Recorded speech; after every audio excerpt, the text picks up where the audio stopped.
This episode is brought to you by Squarespace. This right here, you guys, is a Digicam. And last year I made a video talking about the one $10 Digicam that everyone should own.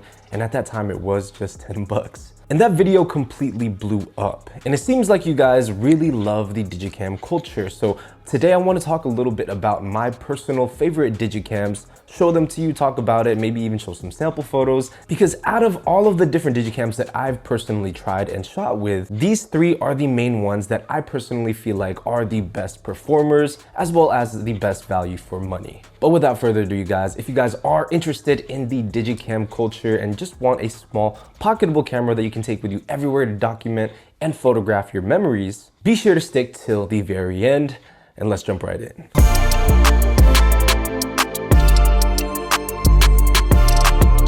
Okay, so here's the funny thing, man. Prior to making that video, my buddy Gable, who was actually in it, was trying to tell me about the Digicam culture way before I even made that video. So he shot with this particular camera right here, which is actually the first one we're gonna talk about. And he shot with it for over a year, and I would always wonder why he brought around this kind of boxy old camera. But it wasn't until I was able to see the images that he made out of this small camera, and it just completely blew me away. The images had a very film-like look to it. The best way I could describe it is if you were to take a 35mm film camera and, you know, make photos with this at like a concert or something with the flash on, or even at a party, you can pretty much get a very similar look out of a Digicam. And the difference between the two is you don't need to buy film or don't need to process it. Whereas with the Digicam, it's like a one-time thing, and you can always go out and reload it and make a ton of images with just one SD card. So I think that's why there's such a huge appeal, especially with the younger generation, just wanting to be able to make some really nice looking photos.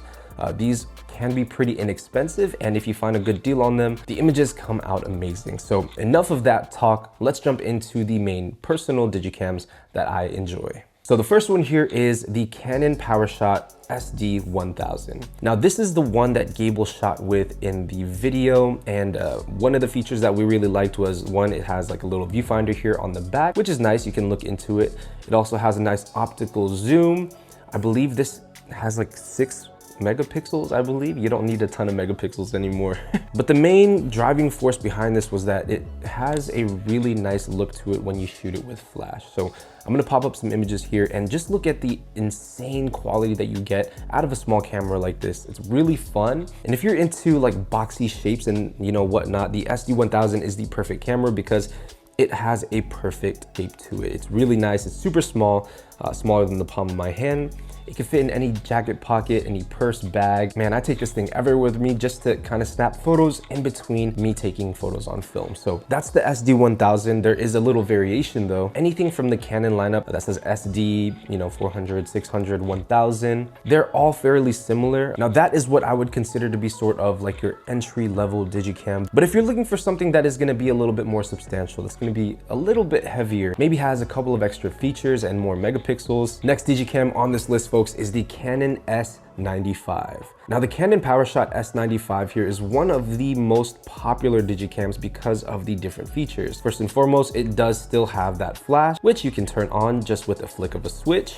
It still has that nice zoom feature, so you can zoom in nice and tight and zoom out. But one really cool function about this camera is there's a ring here on the top, similar to like what you would see on a camera, like an aperture ring, that you can use to control different settings. So I have it set to control my aperture at the moment, but you can also use it to control your shutter speed. Now this gives the photographer a bit more manual control, so if you want to take that over and maybe get some nice creative effects out of it, you can do so. But it also has all of your automated modes such as aperture priority, program mode, shutter priority. So honestly, you could just set it and forget it and just have fun with it. This is like the SD1000 just on steroids. It's a little bit bigger. I believe they only came out with this nice matte black version, so super sleek and minimalistic looking, but the screen on the back is gigantic. For, you know, a Digicam, it is actually really, really big. So this is one of the cameras that I would recommend over the SD1000 if you are looking for something with a little bit more of a manual control and just overall a better photography experience, if that makes sense. But before we move on to our higher tier Digicams, I want to give a huge thank you and shout out to our sponsor for this episode, the good folks over at Squarespace. Squarespace is your all-in-one platform to build a beautiful online presence and run your business. Now, if you make any digital products online, one of the best ways to market yourself is through your own personalized website. Luckily, Squarespace makes it super simple to create any photography website with award-winning templates that you can use to get started within minutes. You even have dedicated pages for a portfolio, an e-commerce shop, and one of my newest favorite features that Squarespace has is the video page, where you can share any type of video content, whether that be through a link or direct upload, so your viewers can see your content all in one place. Squarespace is the way to go when it comes to building your website. So if you want to get started with your own professional website, head over to squarespace.com/KingJapes and enter promo code KingJapes at checkout, and you guys can get 10% off of your first purchase of a domain or a website. Huge thank you to Squarespace for sponsoring today's episode. All right, so now we are moving more into the higher end Digicam range. Honestly, the only reason why I would reach for any of these cameras is because I want to have a more, maybe a more premium experience. That's the only reason why I would reach for anything past this tier. So with that said, the next camera we're going to be talking about, folks, is the Canon PowerShot SX620HS. That is a mouthful to talk about. Ladies and gentlemen, this is what I would consider to be the start of the premium compact Digicam. So 20.2 megapixels. It has image stabilizer, full HD video. I mean, you also have a dedicated button to pop up your flash, which is something that is super cool in Digicams. This camera even does facial autofocus, which is kind of weird to see from a small compact Digicam, and it does have a 25 times optical zoom. So, you know, it's still gonna give you the same results as like the S95 or SD1000, maybe with a little bit better of an image quality. But the only difference, folks, is you're gonna have much more premium features and just a better overall built camera. This is what I would put in the range of like the Sony RX100s or even like the Fuji X70. Those are really great cameras, or maybe even something along the lines of maybe like even the Canon PowerShot G7X. But I found that this one in particular, the SX620HS, with the price point that it's at, gives you some really nice results. And this is the one that I take with me when I go to concerts, because you can get some really nice tight and zoomed in video, which is really great. And that is tier number 3 with the Canon PowerShot SX620HS. And the last Digicam that we have on this list, you guys, is something that honestly wouldn't even make the list as a Digicam, because it's a dedicated professional, in my opinion, pocket camera. It's a camera that is so well renowned that people on YouTube have been making videos about this lineup for years now. So let me just grab it real quick. Okay, you guys, the last Digicam on this list is none other than the ever so famous Ricoh GR3. Now, oh, battery's dead.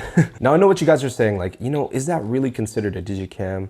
And to be honest, I personally would consider it a Digicam. One, because of the size. I think Digicams need to be fun, they need to be small, and they need to be able to make photos on the fly. You're not trying to make, you know, the most beautiful images out of a Digicam. They're more so just a tool to help you document the time, similar to like an Instax camera or like a Polaroid. They're supposed to be fun. But the reason why I feel like a lot of people wouldn't consider this a Digicam is because it's a professional camera. I mean, this thing has 24 megapixels. It is tiny, and I did add an external viewfinder. It usually comes like this. But there are so many features that make this camera great. Now, of course, with the exception of the Achilles heel of this camera, there is no built-in flash. You need to go back to the Ricoh GR2. But other than that, you guys, everything you need from a camera is in the GR3. You have in-body image stabilization built in, you have ND filters, you have different shooting modes, you can shoot double exposures, you have highlight weighted metering, you even have features that are great for street photography like snap focus, single point autofocus, and check this out, it even has a touch screen, which can help you select every single focus point that you would ever need. This camera is insane, but it does come with a high price point. So I think new right now it's going for about $900, and used maybe like 700 to 800. So honestly, it could be a little out of reach for most people because it's a small camera and you're paying that much money for it. You got to understand this is a pure street photography camera, and I am just throwing it in this list because I would still consider this a Digicam. Now, if you want to see the difference between the $900 Ricoh GR3 versus a simple Canon S95 Digicam, I actually made a video showing the differences with my buddy Ash, and we went around San Francisco making photographs side by side so you guys can compare them them yourself. So if you want to check that video out, I will leave it in the description below. But folks, that is going to wrap it up for this episode. I hope you guys all enjoyed it. If you guys have any questions, comments, or concerns, drop a comment down below, and also drop a subscribe if you are brand new to this channel. We have a ton of new content coming out here in the near future, including trips to New York, Atlanta, and I'm going to talk a little about that in a separate video, but you know what? It's going to be super fun to see everybody again, and I hope to see you guys very soon. I'll see you guys in the next episode. As always, Minolta Gang.